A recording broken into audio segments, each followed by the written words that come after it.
Ngayon na day off na naman dito sa South Korea ng isang EPS factory worker na katulad ko. At alam nyo na, punta tayo ng grocery. At babanggitin ko rin sa video ko ngayon kung mahal ba o mataas ba talaga ang cost of living dito sa South Korea. Alam nyo mga kabayan, kahit naman sabihin natin na mataas ang cost of living dito sa South Korea, malaki naman ang sweldo dito. Halos 5 times ang sweldo dito kaysa sa Pilipinas. Sa Pilipinas, mababa na ang sweldo, mataas ang bilihin.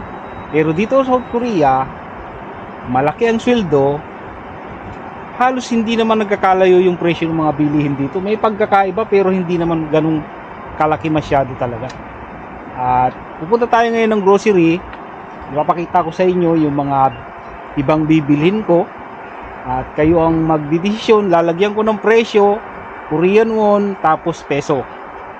Kayo na rin ang makakapagsabi kung gaano ba kataas ang presyo ng mga bilihin dito sa South Korea kaysa sa Pilipinas. Tara, punta tayo ng grocery.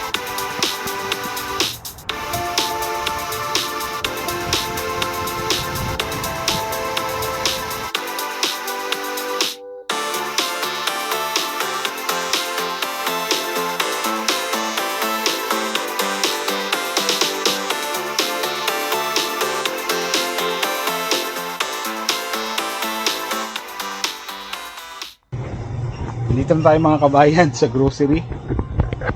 Bibili ako ng ibang makakain.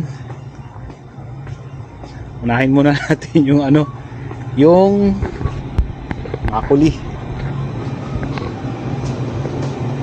Ito ang makuli. Ito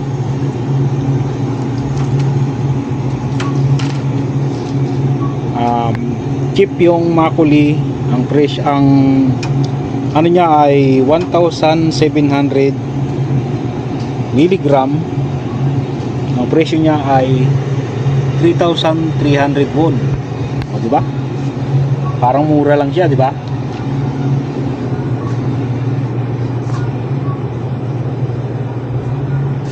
Tapos pakita ko rin sa inyo yung presyo ng beer dito. Ay, di ba malaglag? Itong beer, mga kabayan, cash 2 liters, ang presyo niya ay 7,980 won. Yan. Tapos dito naman sa red wine, mga kabayan, wala kasi dito yung yung medyo mura na red wine na binibili ko na taga tag 5,000 won. Pakita ko sa, hindi naman ako bibili nito kasi nakabili na ako ng makuli. Napakita ko lang sa inyo ang niya ay 750 mg. Ang presyo nitong red wine na to ay 9,900 won. Kulang-kulang 400 pesos sa pera natin. At halos pareho lang siya ng presyo ng red wine sa atin na yung Carlo Rossi. Pareho lang ang presyo. Tapos dito tayo sa manok. Ito mga kabayan yung manok. Hindi naman ako bibili ng manok kasi naka-order na ako ng isda. May isda pa ako dun. May pang-ulam ako sa loob ng 2 araw.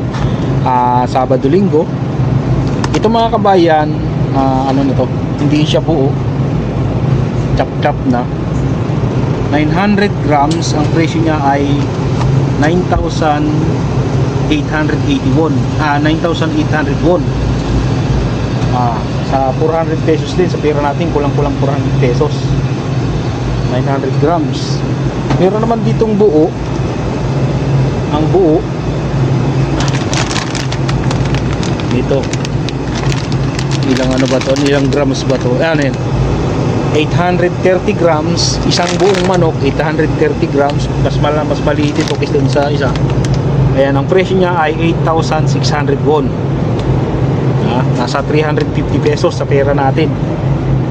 Kapag bibili ka ng fried chicken sa atin, magkano ba ang fried chicken sa atin?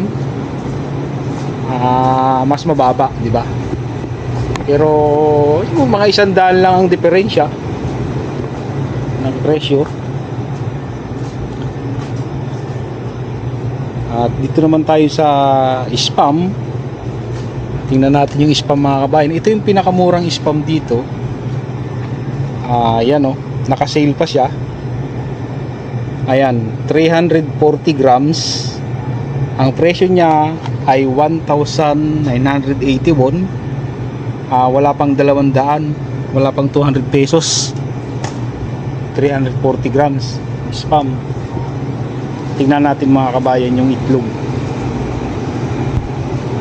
Halos parang kukunti lang ang diferensya ng itlog sa atin. Siyempre pag bibili ka, siyempre pipiliin mo yung naka-sale lang. Ito mga kabayan. Ito, naka-sale siya. 30 piraso yan mga kabayan. Isang tray, 30 piraso. Ang presyo niya ay 7,981. Itlog. Hindi na ako bumibili ng itlog kasi libre naman ng itlog sa amin. Kaya bakit pa ako bibili, di ba? Kaya nakadepende rin sa sitwasyon minsan ng isang EPS worker dito sa South Korea. Kung lahat ay hindi libre, talagang tataas yung cost of living mo dito sa South Korea. Pero katulad dito sa amin na libre ang bahay, bumaba lang talaga. Dito ang isang tali, marami na ito mga kabayan. 5 piraso siya malalaki. 5 piraso nga malalaki. Ang presyo niya ay 4,981. Itong ano to, malalaki ito mga kabayan. Ito naman tayo saging. Lagi talaga ang bumibili ng saging. Malalaki ito mga kabayan, no? Ang presyo niya ay 4,981. Malalaki ito mga kabayan. 6 na piraso lang. May pagkakaibang presyo sa atin talaga. At mahal naman talaga itong saging na to. Yung pakwan kung magkano ang presyo. Magkano ang supak. Walang nakalagay na presyo. Malalaki rin to. Ayun, meron dito. Ito talaga mga kabayan, mahal talaga. Pero malaki naman to. Yan, laki nito. Ang presyo niya ay 29,800 won. Mahal talaga yung mga kabayan. Grabe. Pero malasa naman. Ito. Saka na bibili niya. Pagdating kasi ng summer mga kabayan, na medyo na murang presyo ng pakwan na yan. Tingnan naman natin yung presyo ng mantika dito mga kabayan. Ito mga kabayan, dito tayo sa canola oil. Ayan, naka-sale siya. Ang laki ng binababa ng presyo. 900 milligrams. Ang dating presyo niya 11,800 won. Laki ng binaba ng presyo. 3,981 na lang ngayon itong canola oil. Tapos puntahan natin yung isang mantika dito na marami. Saan na nga ba yun? Ito. Marami naman to. Pwede itong gamitin pang prito lang. Dito mga kabayan, naka-sale lang siya. Naka-sale din siya. 1.8 liters. 1.8 liters. Ang presyo niya ay 5,981. Diba? 1.8 liters na yan. Mura. Mura ang ramen dito mga kabayan. Siyempre made in Korea to. Pero pagdating dito sa Pilipinas, mahal na to mga kabayan. Parang ang isang piraso ng ramen dito pag bibili ka sa 7-Eleven, nasa 60 pesos or 70 pesos sa pera natin. Tingnan nyo itong mga kabayan, itong ramen na to, naka-sale din siya. 5 piraso yan. 5 piraso. Ang presyo lang niya ay 3,651, di ba? Ang mura mga kabayan. Napakarami ng klase ng ramen dito. At bibili ako niyan ay kapag magbabakasyon ako sa Pilipinas sa September. Mamimili ulit ako niyan kasi paborito ng anak ko yan saka ng asawa ko. Bili ako ng yogurt. Yogurt mga kabayan, 6 na piraso to. Ang presyo niya ay 3,980 won.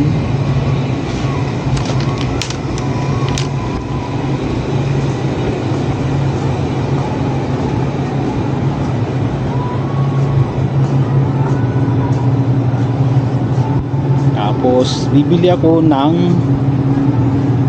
itong Yakult ng South Korea. Yakult ng South Korea. Ang presyo niya ay 1,950 won, 750 mg. 750 mg na to.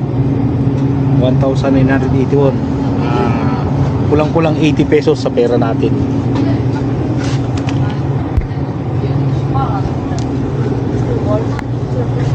Tapos tingnan natin ang presyo ng soft drinks, mga kabayan. Tayo.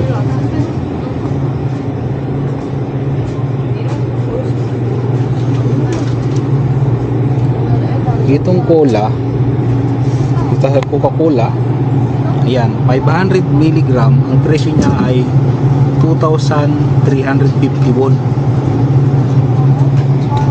Mahigit 80 pesos sa pera natin. Mahal.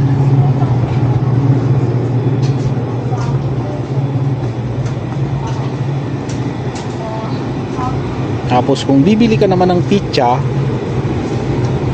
tingnan natin yung itsura ng pizza dito, mga kabayan.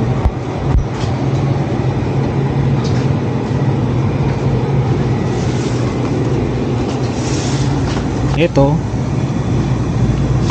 medyo malapad na rin siya. Ayan, 510 grams. Ang presyo niya ay 7,800 won. 510 grams. Yan.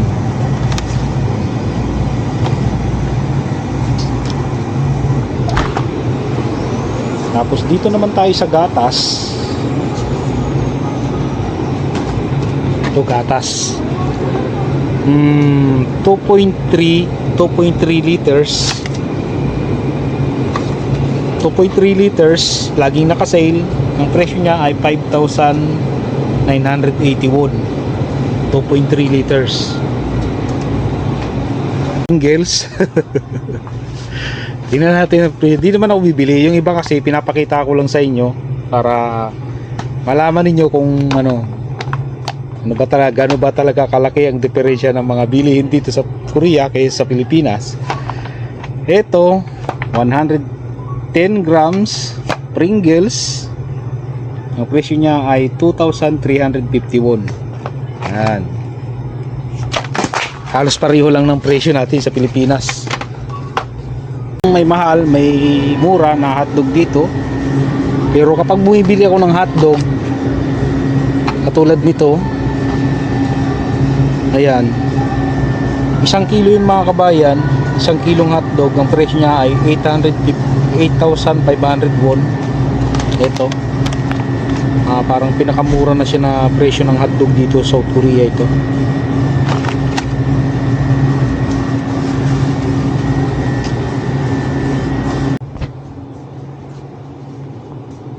Ang bibilin ko, mga kabayan, uuwi na ako, babayaran ko na to.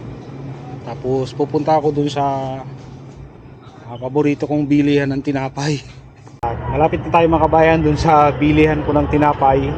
Yung mga tinda nilang tinapay dun mabilis maubos.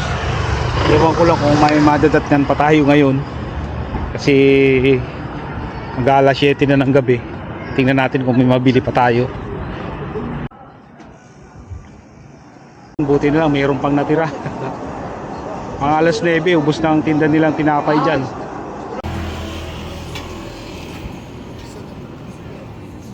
Yung mga kabayan, 5 piraso yung binili ko. Ang isang piraso niyan ay 1,000 won, 40 pesos sa pera natin. Ang isang piraso nito,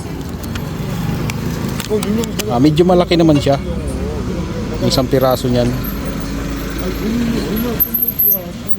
Uwi na tayo sa bahay para umpisa ng mag-shot. Ganda dito, malinis talaga. Ito ang Podi Street, malapit sa amin mga kabayan. Daming mga, halos puro kainan dito. Yung kalsada inukupahan na ng mga bihira na yung sasakyan na dumadaan dito.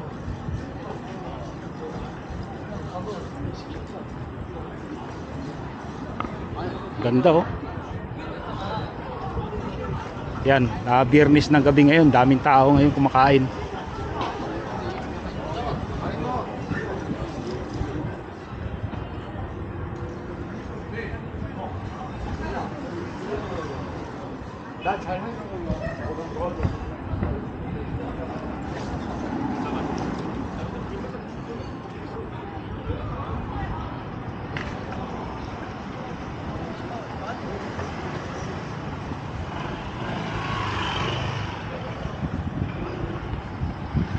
Dito na tayo sa bahay mga kabayan. Ito yung in-order kong isda na talakitok. Pinirito ko na lang. Pulutan. Tapos may tinapay. Ito yung ramyun na hindi maanghang mga kabayan. Ramyun ng South Korea na hindi maanghang. Hinalong ko siya ng itlog. Ayan. Hindi pa masyadong matigas yung itlog. Tapos yung tinapay na binili ko kanina. Ayan. Siya na lang natira. Ang makoli, ang tinatawag na rice wine dito sa South Korea. Okay, habang nanonood ng pelikula, kain sa kainom ang gagawin natin ngayon mga kabayan. Di pa kasi ako nagapunan. Kung sasabihin ko mga kabayan ay opinion ko lang naman to. Pagdating sa EPS factory worker dito sa South Korea, hindi ko masasabi na nakadepende kasi sa sitwasyon mga kabayan eh. Meron kasing EPS factory worker dito na hindi libre lahat at merong EPS factory worker na halos libre na lahat katulad dito sa amin. Ang masasabi ko, kung ikaw ay isang EPS factory worker dito sa South Korea at hindi ka naman talaga residence talaga, yung talagang naging Korean citizen ka na dito, parang hindi naman ganun na sasabihin natin na mataas ang cost of living. Kasi may mga libre naman mga kabayan. May libreng pagkain, may libreng tirahan. Kung ikaw ay magiging Korean citizen na dito sa South Korea, magpapalit ka na ng visa, halimbawa, marami kasing mga kabayang proseso eh, para maging Korean residence ka dito eh. Napakaraming exam yung pagdadaanan mo. At kung sakaling mangyari yung ganun, na magiging dito ka na talaga titira ng iyong pamilya, doon na papasok yung tinatawag na mataas ang cost of living. Kasi magbubukod ka na eh, kukuha ka na ng sarili nyong tirahan sa apartment. Hindi katulad sa Pilipinas na pag kumuha ka ng bahay sa Pag-ibig, ay may sarili kang lupa at may sarili kang bahay. Kayo lang ng pamilya mo. Hindi katulad dito sa apartment na patong-patong kayo doon, wala kayong sariling lupa, talagang tirahan lang ang sa inyo. Yung isang Koreano, tinanong ko, ang sabi niya, tinanong ko siya kung magkano ba talaga yung pag kumuha ka ng tirahan mo dito sa apartment, ang sabi niya ay 500 million won. Kung i-convert mo yun sa pera natin, ay pumapalo yun ng 20 million pesos. Tapos meron pang nagsasabi na iba na 800 million won. Kung i-convert mo yung 800 million won sa peso, ay papalo siya ng 32 million pesos. Kaya yun yung opinion ko, kapag dito ka na talaga titira, magsasarili ka ng tirahan, nandiyan pa yung bibili ka, kukuha ka ng sarili mong sasakyan, doon na papasok talaga yung sinasabi na mataas ang cost of living dito sa South Korea. Pero, kahit mataas ang cost of living dito sa South Korea, halos lahat ng tax na kinakaltas sa mga tao dito ay napupunta rin sa kanila. Napupunta sa mga pagpagawa ng mga kalsada, iba-iba pang mga proyekto ng gobyerno dito. Hindi katulad sa atin, nakita nyo naman, yung flood control na yan, hanggang ngayon, hindi pa matapos-tapos.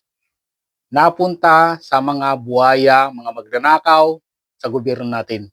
Yung iba dito, halos ayaw nang umalis dito at gusto nang kuhanin yung pamilya para tumira dito. At yung iba naman ay gusto nang umuwi sa Pilipinas at magninegosyo. Kung akong tatanungin, mas gusto ko pa rin tumira sa Pilipinas.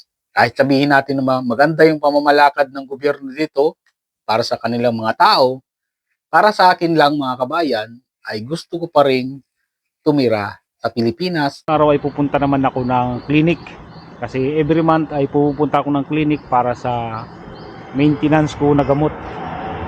At ngayon ay medyo malalakihan ako ng gastos ngayon kasi kukuhanan ako ng dugo every 5 or 6 months.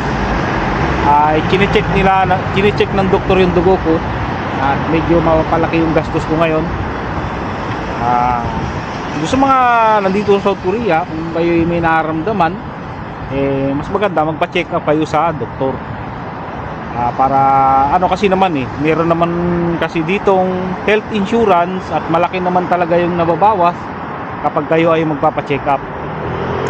Ang mahirap lang kasi dito ay yung mga nasa probinsya.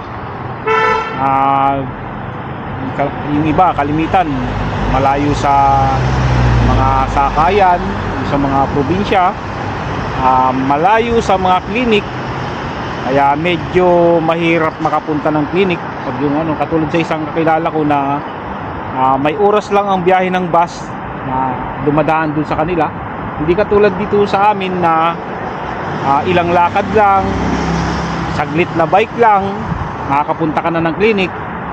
May malapit naman na clinic banda dun sa amin, kaso nga lang hindi naman hindi marunong magsalita ng English. Kaya ang pinili ko na doktor ay yung magaling magsalita ng English para magkaintindihang mabuti. Ayan, tara, punta tayo mga kabayan sa clinic. At itong nadaanan ko ngayon, lagi itong kapag yung May, ayan, ano to, iba monghi ba tawag dito, yung may palasyo ng parang simbahan ng nandito yung mga kalbo. At malapit na ang tawag dito, yung festival ng, kaya mayroong mga banderitas na ganyan, kala mo piyesta. Malapit na yung tawag dito, Lantern Festival, yun.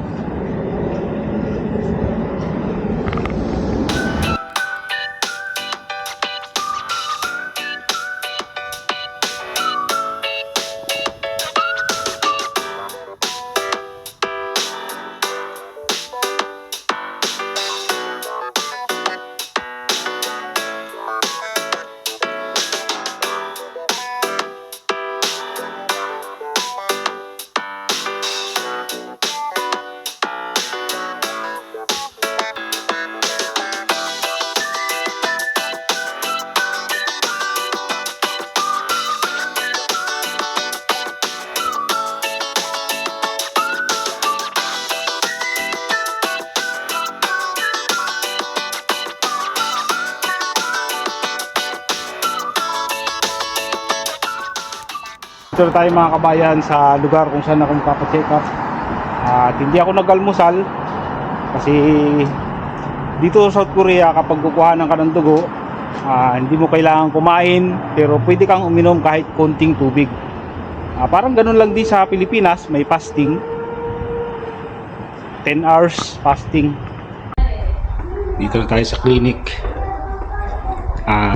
Magpapahinga muna ako ng 5 minutes bago i-BP kasi nag-bike ako galing sa bahay papunta dito. Pahinga muna 5 minutes.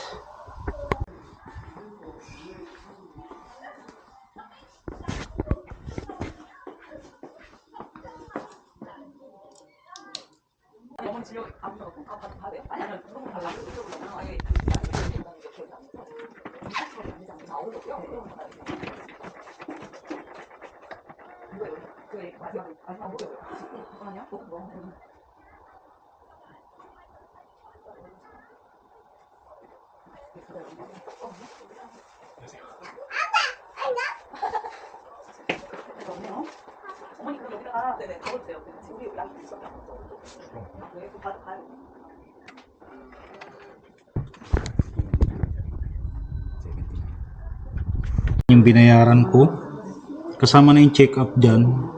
Akala ko kukuhanan ako ng dugo pero mali pala. Ang ginawa niya sa akin yan ay in-injectionan ako ng vitamin D. At yan yung nagastos ko. 53,900 won kasama na yung check-up. Tapos bababa naman ako ngayon para sa maintenance ko na gamot for 30 days. Doon ako bibili sa baba. Nalilimutin na yata ng doktora. Sabi niya sa akin nung nakarang buwan, kukuha niya ako ng tugo. Pero ang nangyari, in-injection ako ng vitamin D. Ngayon, next month pa raw ako kukuha na ng dugo. Titingnan kung epekto yung injection sa akin ng vitamin D. Yung kasi mahirap dito mga kabayan. Kapag hindi ka nasikatan ng araw, nagkukulang sa vitamin D. Napaka-importante ng vitamin D sa katawan. Ito, dito na ako sa baba at dito yung bilihan ng gamot. Dito ako bibili ng gamot.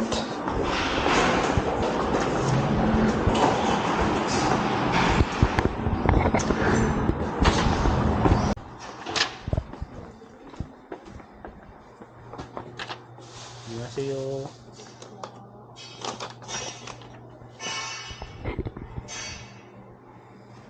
Ito mga kabayan, yung maintenance ko ng gamot para sa loob ng isang buwan.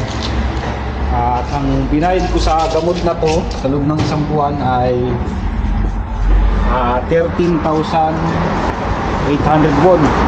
Tapos yung gastos ko sa bayad sa injection sa vitamin D ay 53,900 won. Halos sumabot siya ng 70,000 won. Kung i-convert mo yon sa peso ay nasa 2,800 pesos yung gastos ko ngayon. Walang problema doon kahit mahal. Basta alam natin kung ano yung kakulangan sa ating katawan. Katulad ko, laging kulang sa vitamin D. Kaya gagastos tayo para sa vitamin D. Ganun lang yun, may pera naman eh. Iyan na, gutom. Hindi ko naman ako kumain ng almusal. Okay lang yun. Next month na lang kuhanan ng dugo.